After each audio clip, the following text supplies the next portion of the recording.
Who are you? Your new owner. Were you now or at any time a child? What are you talking about? Were you a Yes, child? calm down. What's wrong knew with it. A child. A dirty, stinking, sniveling, snotting, vile, puking, crying little baby. A baby! An awful, horrible, disgusting little boo-hoo. Mommy doesn't love you. You little shit.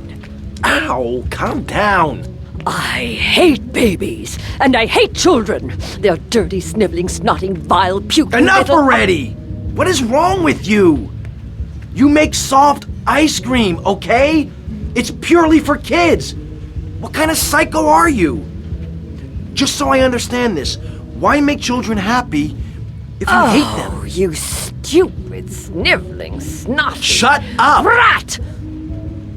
The ice cream is a front. We distribute other non-dairy products. And if I see a kid, I put him to good use. Don't I, kiddies? Yes, I do. Mommy doesn't love you. She hates you. What a nice lady. But still, I hear there's good money in ice cream.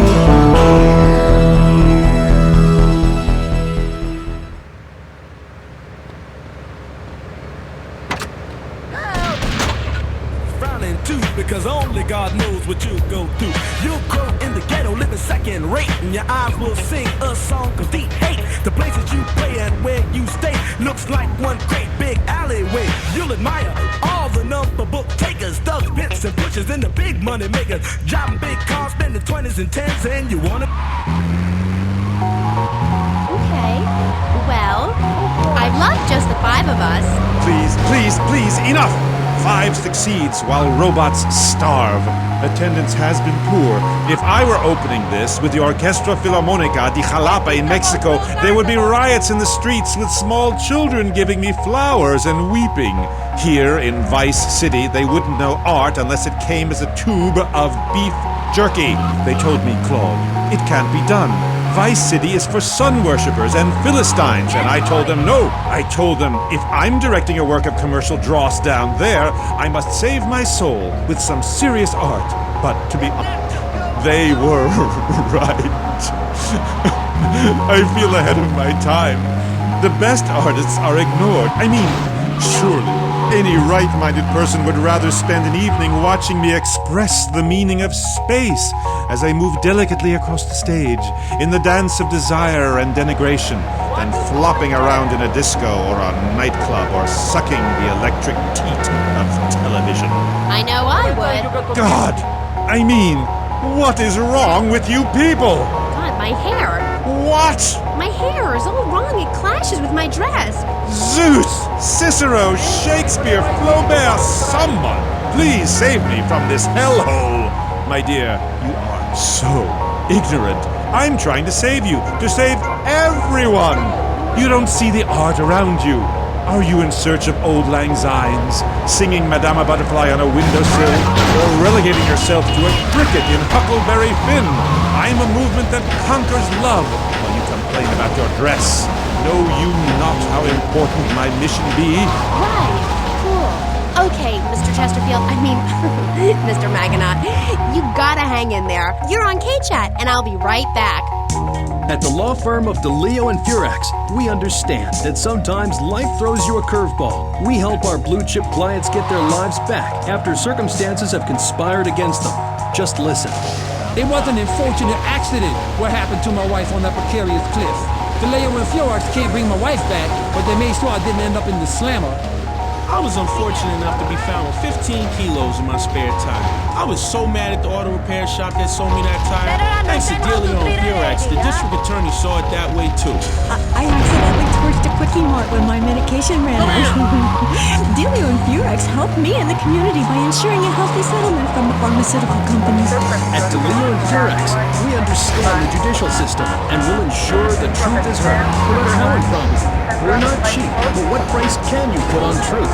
Call DeLeo and Furax today at 866-974-2333. That's 866-9-SHADY. DeLeo and Furax. Accidents happen, and we'll prove it. The store leading the fight against communism is having a blowout sale. Ammunition has a wide array of peacemakers. Come by Ammunition on Militia Mondays, exercise your Second Amendment rights, and get 10% off all armor-piercing bullets. We're the only gun store that lets you try it before you buy it. Need anti-tank missiles?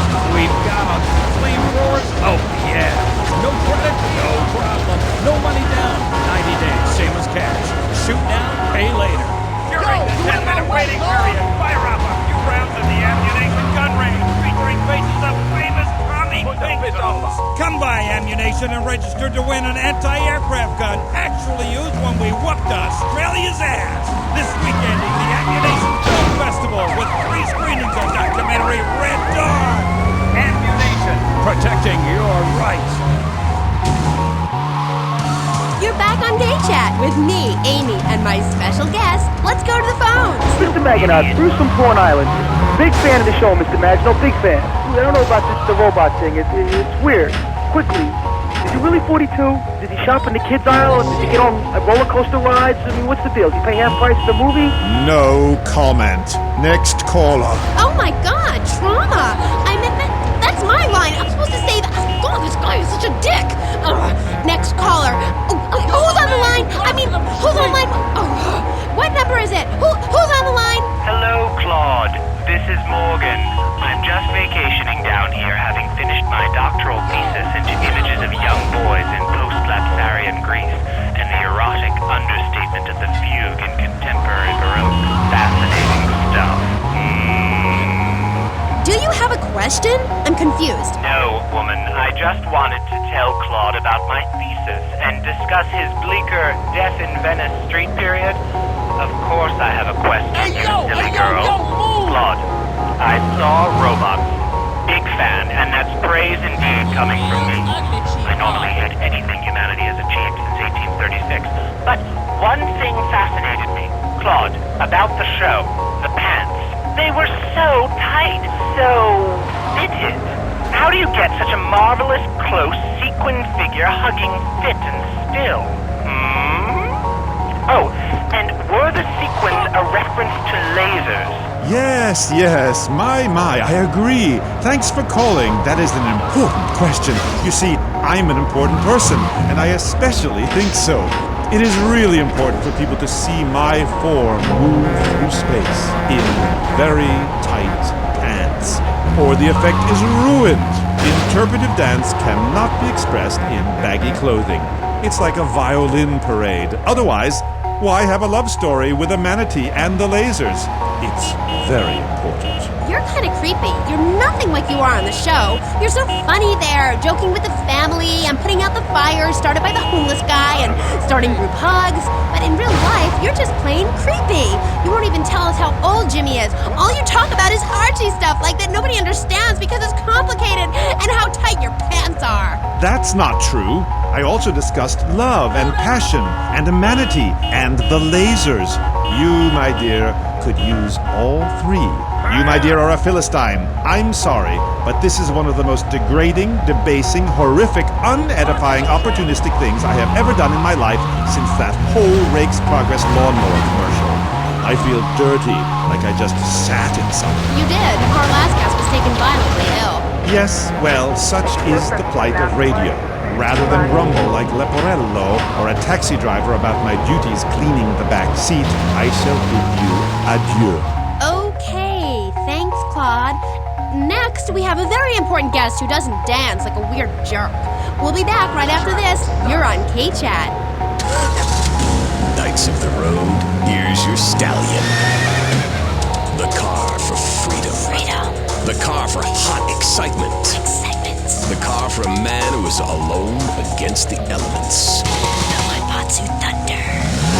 The pride is back. It's the power of a compact. Looks small, but it's so big.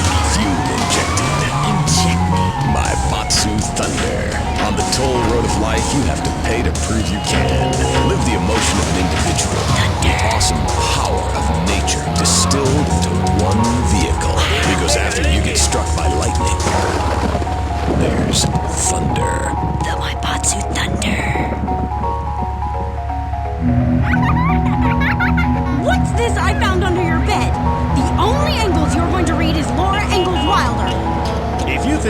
child might be a red, here are some warning signs. They read complicated literature and have concern for their fellow man. They even like to share. Tell your kids if someone approaches them with pamphlets about recycling, an invitation to a labor rally, or showing any doubts about the fairness of our system, then they should find a teacher or a policeman immediately. Do yourself a favor. Take both hands off the wheel and touch the steering. Do you feel the power? Ah, yes, friend, there's a lot of evil in the world, but there is also good. And I have been sent to shine a light on all degenerates, philanderers, liberals, and other evildoers and expose them for what they really are. Don't waste your money on unnecessary and corrupting material possessions. Give it to me. There's only one thing that will save you. A highly fortified structure in the shape of the most powerful thing on the planet. Me. Degenerates will rule in this great city. In my wonderful book, I tell of the impending disaster about to befall this planet. Nuclear holocaust, plagues of flying rodents, the seas rising up and turning yellow. It is written by me, but you can save yourself. Contribute to the Pastor Richard Salvation Statue Fund. Pick up your telephone. Call now. 1-866-9-SAVE-ME. Hi, and welcome back. If you're just joining us, you're listening to K-Chat, Vice City's only commercial talk station, the place where the stars shine in conversation with you and me. I'm Amy Scheckenhausen. My next guest is a rising star in the world of Norse mythology. He's appeared in several best-selling infomercials and travels the globe speaking at corporate training camps. His books and audio cassettes are sold around the world. He is Valhalla's finest deity and motivational speaker, Thor. Hi. Hello, Amy. I'm happy to be here. It's been a long journey. Yeah. Now, I don't know much about you. I mean, I read Beowulf. Well, I didn't, but I read the cover. But, you're a Viking, right? Did the tunic and goatskin boots give you a clue, maybe? I am a Viking, and a Viking that will not only help you unleash the Furies, but unleash yourself. It's in my Thor's Norse Power program. Okay, I'm a little confused. Well, I'm a lot confused. I was taught in school that Vikings were bloodthirsty and violent. An elder once told me, you must unlearn what you have learned. Of course, then he died of the green plague. There are some Vikings that are a bloodthirsty lot, yes, but no more than anyone else, really. We're a nomadic people, Amy. We have cold fire in our souls. Ye have that fire too, Amy. You've just lost it since you've gotten television. Now, that being said, I'll answer your question. We are mostly non-violent, though many of the Vikings traveled to Scotland. And mind you, anyone who goes there will turn bloodthirsty. You can't understand what the lot is saying. It's all a four, Recklin, a boot, Diné.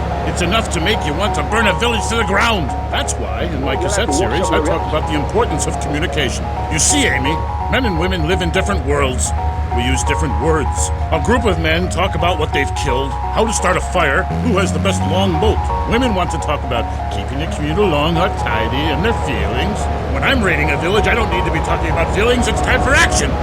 Hey, so is that all there is to being a Viking? Pillaging? No, lass, no. Pillaging and battle are important, but we admire poetry as well. As long as it's poems about whacking someone in with a double-handed battle axe. What's holding you back, Amy? In chapter 3 of my book, I talk about listening to the bloodthirsty water spirit. It's really quite important if you want to enter Valhalla. I think I went there last night. Oh, no, that was Malibu. But it's the same sort of thing. Valhalla was...